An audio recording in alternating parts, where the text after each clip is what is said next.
नमस्कार। आज हम एक बहुत ही दिलचस्प स्रोत पर बात कर रहे हैं, भारतीय चूड़ियों का सौंदर्य और प्रतीक। जी बिल्कुल। इसमें ना बड़ी खूबसूरती से बताया गया है कि कैसे चूड़ियों के अलग अलग रंग सिर्फ दिखने में सुंदर नहीं होते, बल्कि भारतीय परंपरा में महिलाओं के जीवन के अलग अलग पड़ाव उनकी भावनाओं का आईना भी होते हैं। बिल्कुल। तो आज का हमारा मकसद है कि इस स्रोत की पंक्तियों को जरा समझें, देखें कि ये रंगीन कांच या लाख के घेरे अपने अंदर क्या गहरे मायने समेटे हुए हैं। बिल्कुल।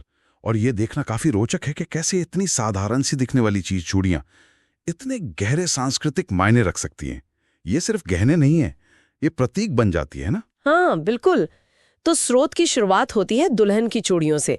लिखा है, कुछ चूड़ियां खेतों की तरह सुनहरी मकई। क्या कमाल की उपमा है, सुनहरी चूड़ियां दुल्हन की शादी की सुबह के लिए। हाँ।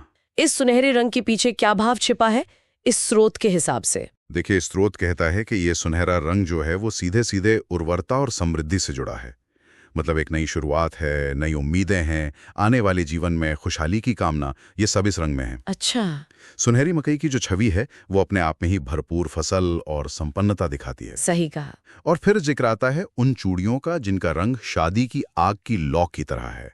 जाहिर है लाल रंग की चूड़ियां, इनको किससे जोड़ा गया है? लाल रंग को यहाँ प्रेम, जुनून और जो विवाह की पवित्र अग्नि होती है उसका प्रतीक बताया गया है। और भारतीय परंपरा में तो लाल रंग वैसे भी बहुत शुभ माना जाता है, खासकर शादी ब्याह में। हाँ ये तो है। तो ये रंग उस रिश्ते की जो ऊर्जा है, जो गहराई है, उसे दर्शाता है। इसमें एक और पंक्ति है जो मुझे बहुत अच्छी लगी। चूड़ियों को दुल्हन की हंसी और दुल्हन के आंसू की तरह बताया गया है। खनकती, चमकदार, नाजुक और साफ।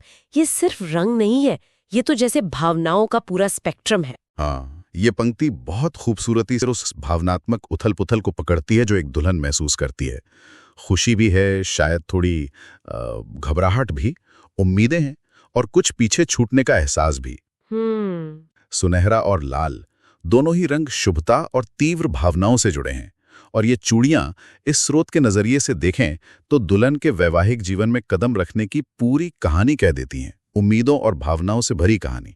तो ये तो बात हुई नई दुल्हन की चूड़ियों की, उम्मीदों और जुनून के रंगों वाली।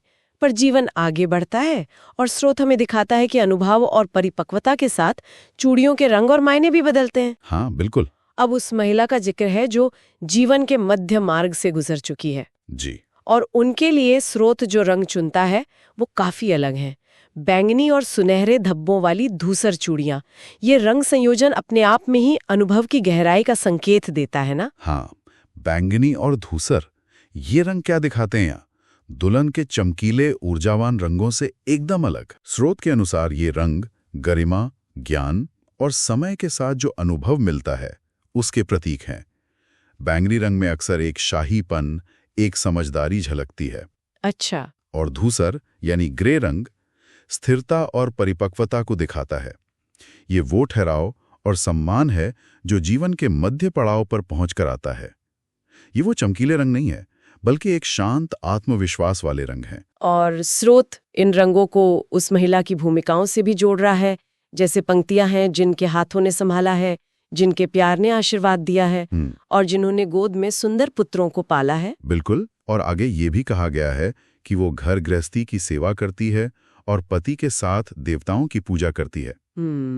ये सब मिलकर दिखाता है कि कैसे ये बैंगनी और धूसर चूड़ियां इस स्रोत के मुताबिक एक ऐसे जीवन का प्रतिनिधित्व करती हैं जो परिवार के लिए है, देखभाल, जिम्मेदारियों और पारंपरिक निष्ठा से भरा है। ये चूड़ियां उस महिला की समाज में जो स्थापित भूमिका है, जो सम्मान है, उसका प्रतीक बन जाती हैं। तो अगर हमें स्रोत की नजर से देखें तो भारतीय परंपरा में चूड़ियां सिर्फ कलाई का गहना नहीं है, ये तो जीवन के सफर का एक तरह से प्रतिबिंब है। सही कहा। दुल्हन की आशाओं भरी सुनहरी और लाल चूड़ियों से लेकर जीवन के अनुभव को दिखाती बैंगनी और धूसर चूड़ियों तक हर रंग कुछ कहता है। बिल्कुल।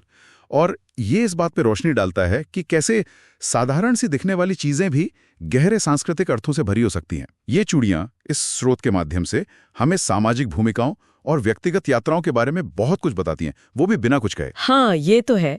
यहाँ एक विचार के साथ छोड़ते हैं अपने श्रोताओं को। सोचने वाली बात है कि स्रोत में बताए गए चूड़ियों के ये रंग और प्रतीक क्या समय के साथ बदले हैं? या आज का जो हमारा बदलता समाज है, इसमें इनके मायने कुछ और हो गए हैं या शायद हो सकते हैं? जी, ये सोचने के लिए एक अच्छा सवाल है।